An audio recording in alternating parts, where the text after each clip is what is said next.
Hello, I'm the nostalgia critic guy. Remember it so you don't have to. We mention Tom and Jerry a lot on this show. It's one of the funniest cartoons ever made, they had brilliant comedic timing, and they've been ravaged more times than a dog owner's leg. We've also mentioned The Wizard of Oz a lot.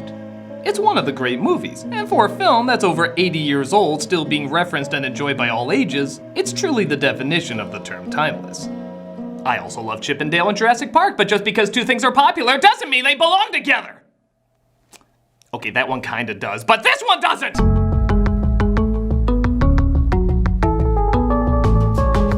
Before meeting Willy Wonka, Robin Hood, and Johnny Quest. All right, Quesketeers, to the Quest jet! What? Tom and Jerry had one of the most popular crossovers with The Wizard of Oz. So much so that even spawned a sequel, which I'm sorry to say has no Headless Mombi. Tom and Jerry! Tom and Jerry! These totally unnecessary spin-offs have gotten so much attention that people started making their own random crossovers. They're almost taking on a life of their own. But this one was arguably the most popular, showing there is, for whatever reason, an audience for this. So I guess it only makes sense to take a look and see if the attention was warranted at all. Is there anything of redeemable value to this? Or is it the worst Wizard of Oz adaptation since 90% of the other ones? Well, let's see the crossover that launched a million crossovers. This is Tom and Jerry and the Wizard of Oz. Once again, they do the classic Tom and Jerry intro mixed with the intro of whatever movie they're doing a crossover with. Because they always go so well together. Yeah, Disney tried that too, and it worked great. I believe in America. Few people know these three were really good friends, as much as Matt Stone, Trey Parker, and Leo Tolstoy. He really liked Mr. Hanky. It looks like a good voiceover cast, but the credits quickly segue into the madness we're about to experience through most of this. For years, this story has given faithful service to cats, mice. Go home, movie, you're drunk. We then see the opening animation of our main lead. Come on, Toto. Go home, Dorothy, you're drunk. At first, it seems to run the same course as the original Wizard of Oz, except everybody looks like a Cuphead boss. I'm all right. Tom, Jerry, thanks ever so much. Something you'll notice very quickly is the animation, while it looks expensive, also looks rushed. Everyone kind of moves like they're on fast forward. Though there's clearly a lot of technique in the color and line work, they still never quite move right. It's, oh, how does one say? How shall one say, Director? Too many frames, Your Majesty? Exactly. Very well put. I know that sounds silly, as Disney uses a lot of frames and in-between animators, but they also know how to keep them mostly still. So while they're not moving much, they still seem alive. Here, they look hyper-alive. Like they want to look natural and flowing, but don't know how to do it on such a time crunch. Now, Dorothy, dear, you always get yourself into a fret over nothing. Now, you just help us out today and find yourself a place where you won't get into any trouble. You know, most people don't move like this all the time, always with some sort of hand movement or moving the head this way and talking over and over and over, because if you do, you look like you're modeling a new car. A new car! This old incubator's gone bad, and we're likely to lose a lot of our chicks. Well, no wonder the farm's in trouble. They have a mouse for an accountant. Thanks, Jer. These answers to everything is always government cheese. The answer is not always government cheese.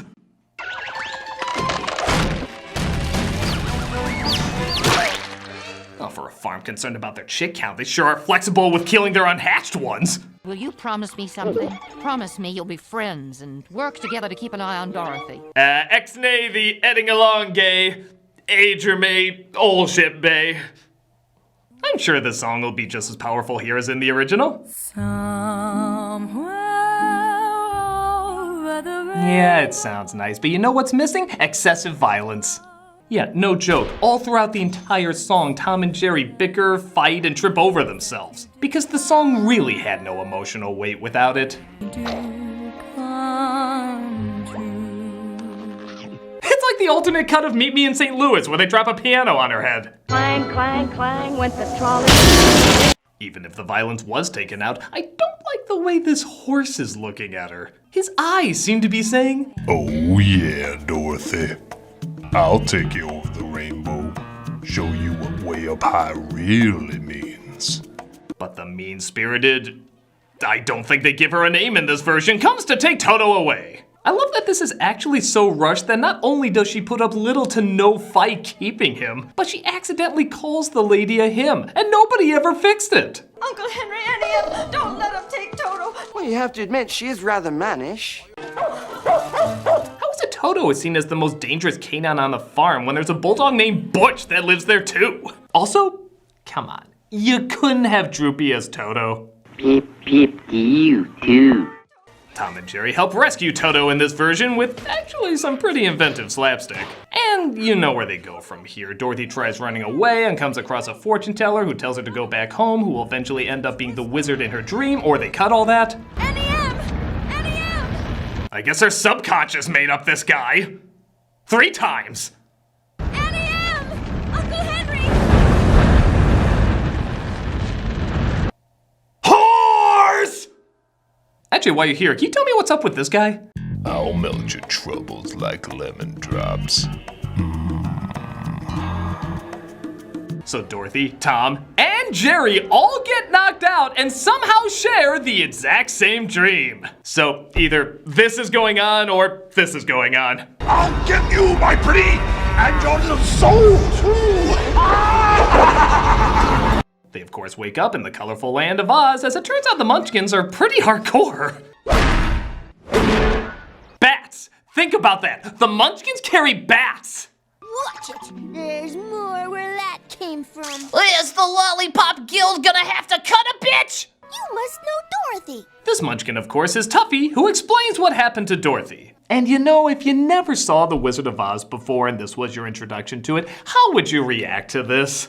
The house you and Dorothy came in landed on the Wicked Witch of the East, and then Glinda, the Good Witch of the North, gave Dorothy the ruby slippers. But the Wicked Witch of the West showed up to take the magical ruby slippers. Glinda sent Dorothy to the great and powerful Wizard of Oz in the Emerald City. You are insane, this is all insane, and I am never doing edibles again. Here's a fun game. See if you can spot any innuendo when Tuffy offers to come with them. Don't laugh! I'm very insecure about my size. Well, you're only a Munchkin. Oh god, that makes it worse. Oh, it's sad, believe me, mister. So he sings about his size problem, as Tom and Jerry agree to let him tag along to see the wizard to get some height. We're off to see the wizard, the wonderful Wizard of Oz. You know, there's something so funny just knowing that all the other Munchkins are in their homes sleeping. The witch is defeated, Dorothy is off, and they kinda just call it a day with no more celebrating. And then they're like, oh, what's all the commotion?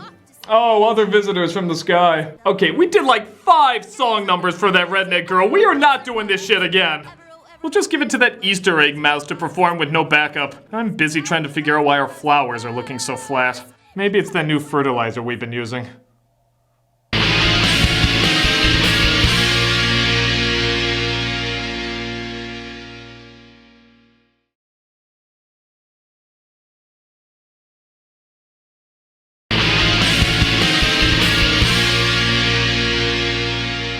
I'll admit, it is a little funny that even miles later, Tuffy is still singing that song and they try to shut him up. But I kinda tug at my collar when I see Black Crows in an animated adaptation of an early 40s film.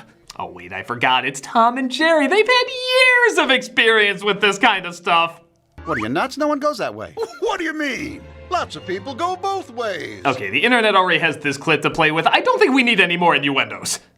The crows give them the wrong directions and they stumble across a much more dangerous path. Tell me if you think Tuffy's persistence to keep going is sounding less optimistic and a little more cultish. Follow the yellow brick road? Follow the yellow brick road. Follow the yellow brick road. Never stray from the path, Vanessa. That's right. Your name is Vanessa now, as am I. They come across the Wicked Witch, though, who finds Dorothy and a lot of cutscenes easing on down the road. The witch tries to figure out how to stop them. Of course, we know she's gonna use the flowers to put them to sleep. I'll turn these pretty dandelions into an avalanche. Or smash them into oblivion. I'll give credit, that is much more of a Tom and Jerry way of doing things. It actually makes me wish there's a little bit more Wizard of Oz logic to this cartoony logic, because you know the witch wouldn't be able to survive this. This isn't over! Look, it's raining her body parts. Oh, Tom, Jerry. I hoped I would never see you again. I'm hoping the wizard will give me some brains. I want a heart. And I need some courage. And all Toto and I want is to get back home to Kansas. We're cliff noting what was already a heavily cliff noted story. Then I'm sure to get a brain. A heart. Some height! Oh, I guess my noive doesn't mean dick anymore. Eat shit and die, you gray tone Feifel knockoff. Anyway, if they want to be more honest, the lyrics should be this. If I only had a script. My balls! Merch rights. They make their way to the Emerald City. Look, there's the penis from the Little Mermaid poster. And like the original, they come across a horse-drawn carriage. Will you take us to see the wizard? The wizard? I can't. Well, yes. One emotionally scatterbrained driver. Do you trim your beard? Trim my beard? I'm gonna cut your head off and bury you. But yes. I've never seen a horse like that before. No, and never will again, I fancy. I'm gonna kill it. It shines purple when it's depressed, so I'm just gonna drop it off at the Swamp of Sadness. That's how we laugh at. The people in the city look one step away from drinking the green Kool-Aid. We'll see the wizard too, once we give him our souls.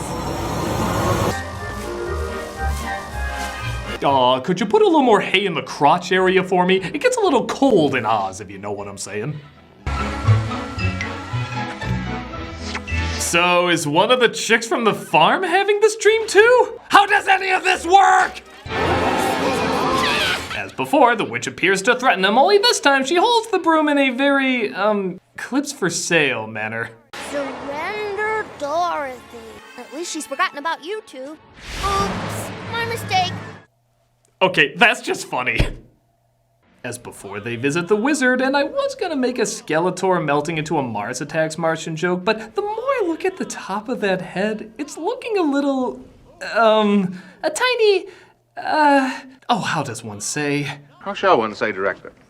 Too clitorish, Your Majesty? Exactly. Very well put. As in the original, they have to get the witch's broom before the wizard will grant any of their wishes. And as before, the scarecrow is still packing heat! Witch's Castle, 1 mile. I love of all the things they kept out of this version, they chose that to leave in. Don't worry, I'll shoot him! I'll fill him with more holes than a shovel on script! What's happened to you? They took my legs off and then threw them over there. Then they took my chest out and threw it over there. Then they took my penis and said they were saving it for a lonely night. Tom and Jerry break loose and run into an Ozzigator. Or is it an Ozzadial? I have to look at the nose. And they run into a wall.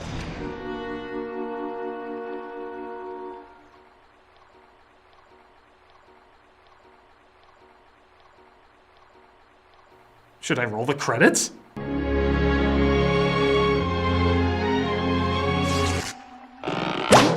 Welcome back! The witch tries to get Dorothy's slippers like in the original, but they up the zapping powers of her slippers just a tiny bit. You know, for as pointless as this all is, I will give credit, it feels less like a Tom and Jerry cartoon stuck in The Wizard of Oz and more like The Wizard of Oz stuck in a Tom and Jerry cartoon. The comedic slapstick still gets a good chuckle every now and then. Do you see that? It's how long you've got to live. I'll come back for you just as soon as those sands run out. We'll still keep it vague how that's going to kill you, but seeing how it's Tom and Jerry, I guess we'll just say death by bowling ball. I don't know. We get a pretty funny cameo from Butch and Droopy as the guards. He still should have been Toto. You could have called him Droop Droop. Thus Tom and Jerry overhear that water can kill the witch, so they go to an unguarded, unlocked well on her property. That's all levels of odd. Isn't that the equivalent of like popsicles being the only thing that can kill you and the only security you have is a sticker on your freezer that says, "No eating popsicles, it could kill me, so keep them out of sight." I mean, you know, I know they're here, that's weird, but come on, just don't be a dick, come on. They break in and stop the hourglass. I think it just kind of cuts away from it. If she suddenly dies in a few moments, we'll know why. But they come across the guards. Who dares disturb my cookie time? Don't make me do my Willy Wonka tunnel monologue! It works for a bit, but the witch catches up with them as Tom and Jerry try to get water. What? Tuffy's got some rage issues. He's one angry bastard. That's That's right, a munchkin invented Scotch tape in this reality. Somehow it still makes more sense than that Franco movie. Ring around the rosy, a pocket full of spears. Thought you were pretty foxy, didn't you? Can I really make fun of a word for almost sounding like another word? The last to go will see the first four. That was like 5 different Tim Curry masks from the movie Legend. And somehow Tim Curry was still more feminine.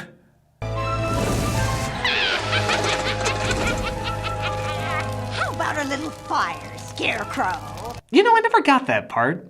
Isn't that kind of like setting your car on fire? Tom and Jerry splashed the water on the witch though, and even though it's animated, it's still shot from a distance, so you can't make out the effects that aren't there. Confusing. You know the rest. They get the broom, return to the wizard, and remember that suggestive door from the G.I. Joe movie? It's along the same, yeah. And they find out he was a phony the whole time. But he finds a way of giving them the gifts they were looking for, making them realize they had them all along. Sum of the square roots of any 2 sides of an isosceles triangle is equal to the square root of the remaining sides. Still a right triangle. If you're gonna be dumb, you might as well be smart. Look, he even gave Tuffy some stilts. I'm huge. Do I even need to say anything? The balloon takes off without Dorothy, but he says he can't bring it back because he doesn't know how it works. Well, how the hell was he gonna get her home then? Questions. But Glenda appears via Fucking bubbles! Can you send me home? You don't need to be helped any longer. You've always had the power to go back to Kansas. Am I the only one that thinks they look like Peter Lorre caricatures in drag? Can you send me home? Silly fool, you always had the power to go back to Kansas. Rick! She taps her heels 3 times, ends up back home, and it was all a bad dreams. Yeah, plural. Plural bad dreams. You just had a bad dream. And you couldn't forget your old pal Tuffy, could ya? Or me, the local haberdasher. If it was a dream, how are a mouse and dog still talking? And why is that horse looking at me? Can wish upon my star? Nay. Tom and Jerry believe Dorothy's story though and try to act out that they went through it too. And if you didn't know the story they were acting out, you'd look at them like someone lobotomized your best friend too. Tom and Jerry meet awkward silence.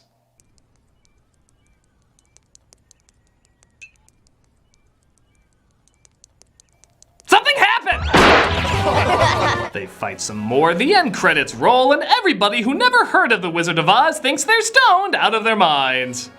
So there it is, Tom and Jerry and the Wizard of Oz. An awful Wizard of Oz adaptation, but kind of a funny Tom and Jerry cartoon. The special is forgivingly short, clocking in at under an hour. It focuses more on trying to tell a funny Tom and Jerry adventure rather than a faithful Wizard of Oz adventure. And when it does that, it's surprisingly alright. The slapstick has an understanding of making them feel solid so the pain seems harsher and funnier. Tom's screams sound eerily close to his original screams. And the timing, for the most part, is pretty damn good. Where it fails, not surprisingly, is the Wizard of Oz stuff. It's just not a good adaptation because most of what made the story so special is kept in the background. But that's kind of what makes it an amusing Tom and Jerry special. There's not much focus on the Wizard of Oz. Especially when compared to something like the Willy Wonka crossover. So yeah, I guess it's not good as it is pointless and the Oz stuff falls flat, but it still got a few laughs out of me. Which after this is a ton more than what I was expecting. So it's not technically good, but it's not nearly as bad as you would think. Take it for what it's worth and find out if this acid trip over the rainbow is for you. And we can hope there won't be any more random crossovers from What the Hell Are You Doing, Hanna-Barbera? I'm the Nostalgia Critic. I remember how many wrestling ones are there?